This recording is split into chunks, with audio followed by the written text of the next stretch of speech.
Halo teman-teman, perkenalkan nama saya Ririn Nurfrindia Manurung dari Prodi Pendidikan Bahasa dan Sastra Indonesia dan Daerah Universitas Negeri Padang.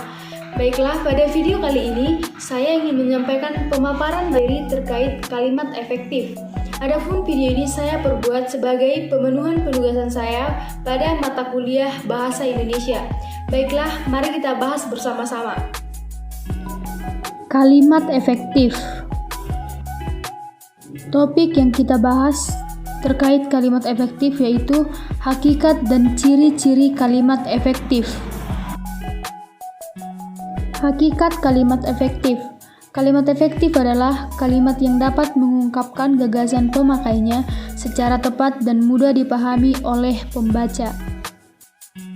Terdapat beberapa ahli yang berpendapat tentang hakikat kalimat efektif, diantaranya yang pertama Rajak, kedua Manaf, ketiga Semi, dan yang keempat Ghani.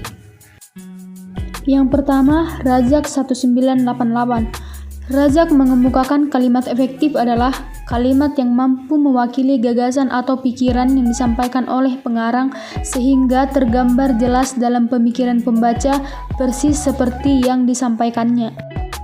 Yang kedua adalah Manaf 1999. Manaf memberikan definisi bahwa kalimat efektif adalah kalimat yang dapat mengungkapkan pikiran atau perasaan penutur atau penulis secara lengkap dan akurat dan dapat dipahami secara mudah dan tepat oleh penyimak atau pembaca. Tokoh selanjutnya yaitu Semi 1989.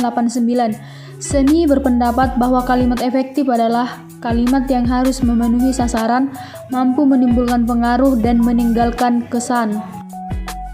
Selanjutnya Ghani 1999.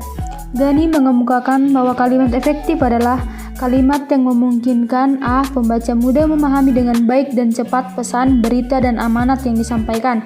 B. Pembaca tergerak oleh pesan, berita dan amanat itu.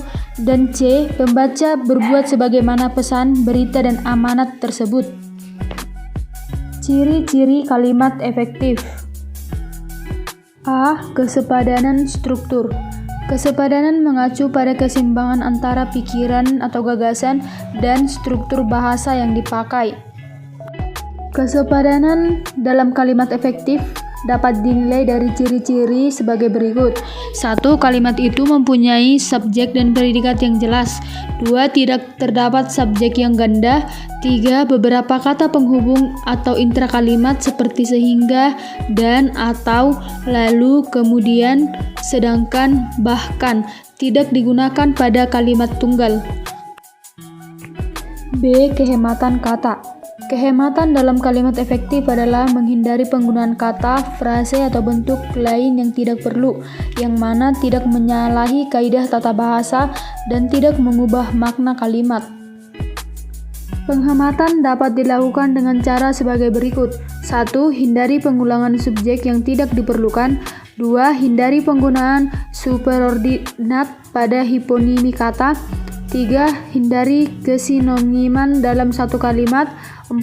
Hindari penjamakan kata-kata yang sudah berbentuk jamak. C. Kesejajaran bentuk. Kesejajaran bentuk atau keparalelan adalah kesamaan bentuk kata yang digunakan dalam kalimat yang dibuat. Artinya, kalau bentuk pertama menggunakan ungkapan nominal, bentuk kedua dan seterusnya juga menggunakan bentuk nominal. Kalau yang pertama menggunakan bentuk verbal, hendaknya yang kedua dan seterusnya juga menggunakan bentuk verbal. D. Ketegasan makna. Ketegasan atau penekanan adalah menonjolkan ide pokok dalam kalimat. Kalimat itu memberikan penekanan atau penegasan makna dengan menonjolkan kata-kata yang ingin ditekankan. Ciri-ciri penegasan kalimat efektif sebagai berikut. 1. Meletakkan kata yang ingin ditonjolkan maknanya di depan kalimat. 2. Membuat urutan kata secara bertahap sehingga akan menghasilkan makna yang lebih mendalam. 3. Melakukan pengulangan kata. 4. Melakukan pertentangan atau perbandingan terhadap kata yang ditonjolkan dalam kalimat tersebut. 5. Menggunakan partikel penegas sehingga akan menghasilkan kalimat yang sesuai maknanya. E. Kelogisan kalimat. Kelogisan adalah ide yang ada dalam kalimat itu dapat diterima oleh akal dan sesuai dengan ejaan yang berlaku.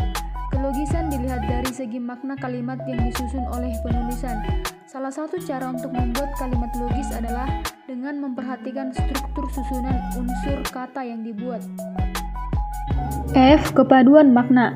Kepaduan dalam kalimat efektif dimaksudkan sebagai kepaduan pernyataan dalam kalimat itu sehingga informasi yang disampaikan tidak pecah-pecah. Ciri-ciri kalimat yang padu yaitu: 1. Hindari penggunaan kalimat yang panjang dan bertele-tele. Yang kedua, kalimat yang padu menggunakan pola aspek, agen, verba secara tertib dalam kalimat-kalimat yang berpredikat personal. 3. Kalimat padu tidak dapat menyisipkan sebuah kata antara predikat, kata kerja, transiti, dan objek penderita. G. Kecermatan.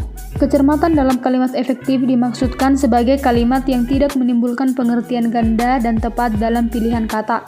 Hal ini mengacu kepada pembentukan kalimat ambigu dalam tulisan yang dibuat. Pembentukan kalimat ambigu bisa terjadi ditinjau dari bentuk kalimat yang susunan unsur-unsur kalimat tidak beraturan, sehingga akan membuat kesalahan dalam pemaknaan. Kecermatan dalam kalimat efektif juga ditinjau dari penulisan huruf, pemakaian tanda baca, penulisan unsur serapan, dan pemilihan kata yang sesuai di dalam kalimat. Nah, sekian yang dapat saya sampaikan. Jika terdapat kesalahan, saya mohon maaf. Atas perhatiannya, saya mengucapkan terima kasih.